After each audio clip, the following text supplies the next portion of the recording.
ሰሞነ ሕማማት ከአባታችን አዳም በደል ወይም ስህተት በኋላ በሕማማት፣ በደዌያት፣ በመቅሰፍታት ወዘተ በብዙ መከራ የሰው ልጅ ሊኖርባቸው ግድ የሆነባቸው ዘመናት ጥቂቶች አልነበሩም።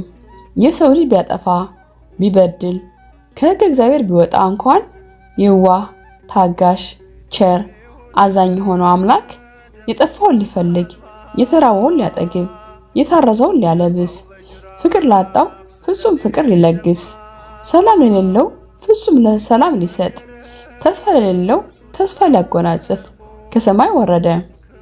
ከቅድስት ድንግል ማርያም ተወለደ። በገዳመ ቆሮንጦስ 40 ቀንና ሌሊት ጾመ። በጾሙም የኃጢአት ስሮች ወይም ራሶች የተባሉትን ስስትን፣ ትዕቢትንና ፍቅረ ነዋይን ድል አደረገልን። እኛ እርሱ የጾመውን ጾም እንድናከብር እንድንጾም ምሳሌ ሆነን፣ ዲያብሎስን ድል አድርጎ ድል እንድንነሳው ኃይልና ምሳሌ ሆነን። ሞታልና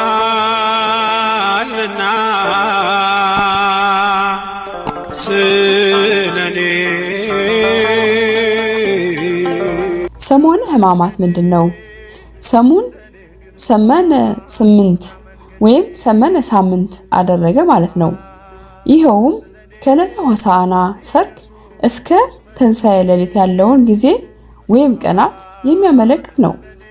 ሕማም ወይም ሕማማት ሐመ ታመመ ከሚለው የግዕዝ ግስ የተገኘ ሲሆን ይህም የሰውን ዘር ሁሉ ከዲያብሎስ ባርነት ነፃ ለማውጣት ጌታችን አምላካችን መድኃኒታችን ኢየሱስ ክርስቶስ በፍቃዱ የተቀበላቸውን ጽዋትወ መከራዎች የሚያሳስብ ነው። ዕለታቱ የዓመተ ኩነኔ ወይም የዓመተ ፍዳ ምሳሌ ናቸው። ክርስቲያኖች የክርስቶስን ውለታ እያሰቡ እጅግ የሚያዝኑበት፣ የሚያለቅሱበት፣ የሚሰግዱበት፣ ቤት ንብረታቸውን ትተው ከሌላው ቀናትና ጊዜያት በተለየ መልኩ ቤተክርስቲያናቸውን የሚማጸኑበት፣ ጧት ማታ ደጅ የሚጠኑበት፣ ኃጢአታቸውን በቤተክርስቲያን አደባባይ ለካህኑ የሚናዘዙበት በዓመት አንድ ጊዜ ብቻ የሚገኝ ሳምንት ነው። በዚህ ሳምንት ብዙ አዝማደ መባዕልት አይበሉም።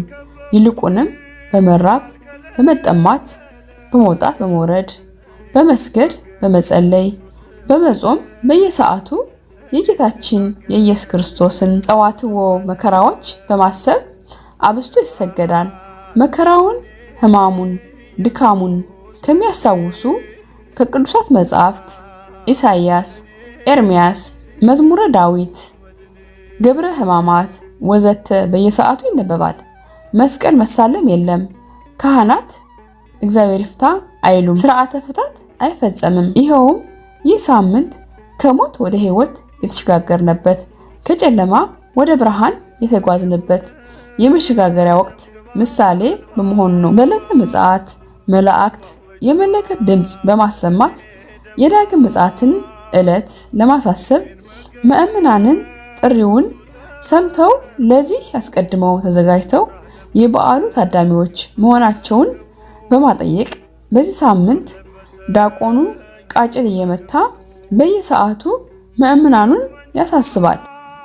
በሰሞነ ሕማማት የሚገኙ ዕለታትና ስያሜዎቻቸው ሰላም ለኪ ማርያም ድንግል ዘማዛፉ ቺቆል።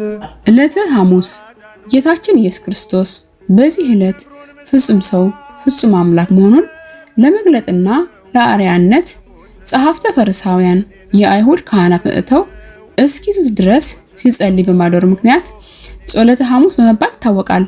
ትህትና፣ ፍቅር፣ መታዘዝ እንዲሁም የአገልግሎትን ትርጉም ለማስረዳትና ለማስገንዘብ የደቀ መዛሙርቱን እግር በማጠቡ ሕጽበተ ሐሙስ በመባልም እንደሚጠራ ሊቃውንተ ቤተክርስቲያን ይናገራሉ።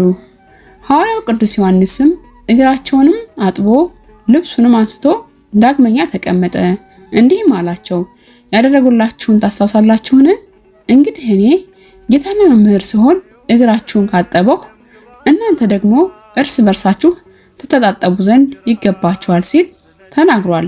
ዮሐንስ ምዕራፍ 13 ከቁጥር 12 እስከ 20 ይህ ስለናንተ በመስቀል ላይ የሚቆረሰው ስጋዬ ነው፣ እንካችሁ ብሉ። ይህ ስለናንተ የሚፈሰው ደሜ ነው፣ ከእርሱ ጠጡ በማለት ምስጢረ ቁርባንን የመሰረተበት ወይም ራሱ ምስጢረ ቁርባንን የጀመረበት ቀን በመሆኑ የምስጢር ቀን ተብሎ ይጠራል።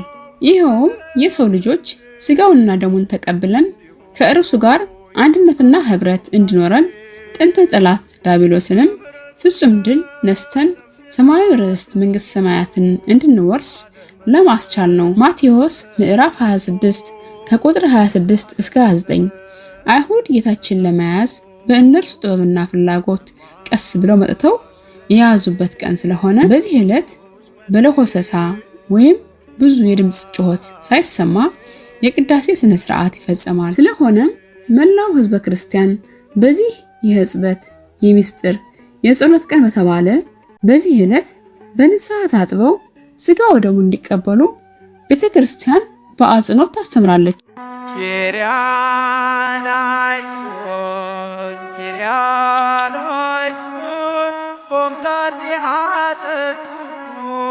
ዕለተ ዓርብ ሐዋርያው ቅዱስ ጳውሎስ አውቆስ ቢሆን የጌታን ክብር ባልሰቀሉት አንደኛ ቆሮንቶስ ምዕራፍ 1 ቁጥር 18 እንዳለ ይህ ዕለት የአይሁድ ካህናት ያለ በደል ያለ ጥፋት ንጹህና ጽድቅ የሆነውን ጌታ የሰቀሉበት ዕለት ነው። ዕለቱም ጌታችን መድኃኒታችን ኢየሱስ ክርስቶስ የዓለም ሁሉ መድኃኒት ለአዳምና ለልጆቹ ሲል በምልዕልተ መስቀል በቀራንዮ አደባባይ ተሰቅሎ መዋሉን የምናስብበት ታላቅ ቀን። ማቴዎስ ምዕራፍ 27 ከቁጥር 35 እስከ 75 የሰው ልጆች በዘር ኃጢአት ወይም ቁርኝነት ይኖሩበት የነበረው የጨለማ ሕይወት ያከተመበት ፍጹም ድህነት ያገኙባት ታላቅ ዕለት ናት። ክርስቲያኖች ሁልጊዜም ዕለተ ዓርብ ሲመጣ ሕማሙን፣ ስቅለቱን፣ ሞቱን የምናስብበት ጊዜ ነው። በሮማውያን ሕግና ስርዓት መስቀል የወንጀለኞች መቅጫ ምልክት፣ የሕይወት መቅጫ አርማ ሆኖ ሳለ ለእኛ የዲያብሎስ ድል መንሻ ስላደረገው በስቅለቱና በሞቱ ሕይወትን አገኘን። በዚህም ምክንያት መልካሙ ዓርብ በመባል እንደሚታወቅ የቤተ ክርስቲያን አባቶች ያትታሉ።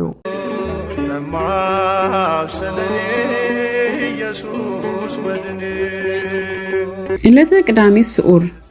ዕለተ ቅዳሜት እግዚአብሔር የሚታዩትንና የማይታዩትን በእግር የሚሄዱትንና በክንፍ የሚበሩትን በባህር የሚዋኙትን እንስሳትን በመጨረሻም ሰውን በአርአያውና በአምሳሉ ፈጥሮ ያረፈባት ዕለት ናት። ይቺ የመጀመሪያዋ ቅዳሜ ለእግዚአብሔር የረፍት ዕለት ናት። እግዚአብሔር ስነ ፍጥረትን ፈጥሮ ስላረፈባት ሰንበተ አባይ ወይም ታላቋ ሰንበት ትባላለች።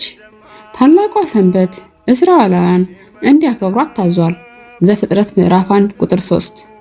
ዕለተ ቅዳሜት በዘመነ ሐዲስም የተለየ የድህነት ሥራ ተከናውኖባታል። ጥንት ስነ ፍጥረትን በመፍጠር እረፍት እንደተደረገባት ሁሉ የፍጥረት ቁንጮ የሆነውን አዳምን ለማዳን ሕማምና ሞት የተቀበለው ቸሩ አምላክ በመቃብር አርፎባታል። ማቴዎስ ምዕራፍ 27 ቁጥር 61። በዚህች ዕለት ጌታችን ኢየሱስ ክርስቶስ በከርሰ መቃብር አርፎ የዋለባት ዕለት በመሆኗ ቅዳሜት ስዑር ትሰኛለች። ቅዳሜት ስዑር የተባለችበት ምክንያትም በዓመት አንዴ ስለምትጾም ነው። ይኸውም ቅድስት ድንግል ማርያምና ወላጆቹ ቅዱሳን ሐዋርያት ጌታችን ተላልፎ ከተሰጠባት ዕለት አንስቶ ብርሃነ ትንሣኤውን እስኪያዩ ድረስ እህል ውሃ ባፋቸው አልዞረም። ይመኩበትና ተስፋ ያደርጉበት የነበረ አምላካቸው በመቃብር ስላረፈ ዕለቷን ሞቱን በማሰብ ትንሣኤውን በመናፈቅ በጾም አክብረውታል።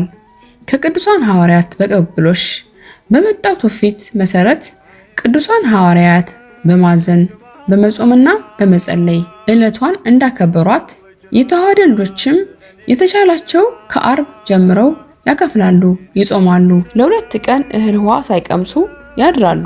ያልተቻላቸው ደግሞ ዓርብ ማታ በልተው ቅዳሜን በጾም በዓለ ትንሣኤን ያከብራሉ።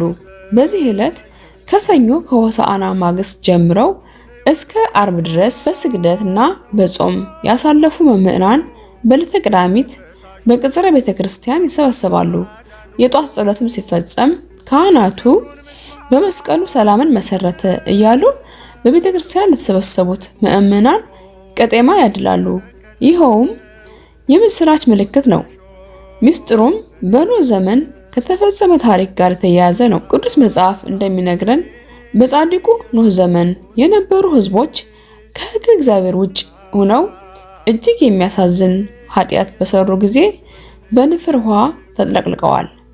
በወቅቱ ጻድቅ ኖህ ወደ መርከብ ይዟቸው ከገባ እንስሳ መካከል የውሃውን መጉደል ለመረዳት እርግብን በመርከብ መስኮት አሾልኮ ይለቃል። እርሷም ቀጤማ በአፏ ይዛ ተመልሳለች። ዘፍጥረት ምዕራፍ 9 ከቁጥር 1 እስከ 29። ኖህም በዚህ ቀጤማ የውሃውን መድረቅ ተረድቶ ተደስቷል። ቀጤማ ለጥፋት ውሃ መድረቅ የምስራች መንገሪያ እንደሆነ አሁንም በክርስቶስ ሞተ ነፍስ ከሰው ልጆች ተወገደ ስትል ቤተ ክርስቲያን ለልጆቿ ቀጤማ ታድላለች። ምእመናንም የምስራች ተምሳሌት የሆነውን ቀጤማ በግንባራቸው ያስሩታል። የክርስቶስ ተከታዮች ሁሉ ከጨለማ ወደ ብርሃን ከሚያቃጥለው ወአየ ሲኦል ወይም የሲኦል ቃጠሎ ወደ ልምላሜ ገነት ጥንተ ማደሪያቸው መመልሳቸውን በዚህ አኳኋን እየገለጡ በዓለ ትንሣኤን በቅድስት ቤተክርስቲያን ያከብራሉ። ለበዓለ ትንሣኤ ያደርሰን ይቆየን።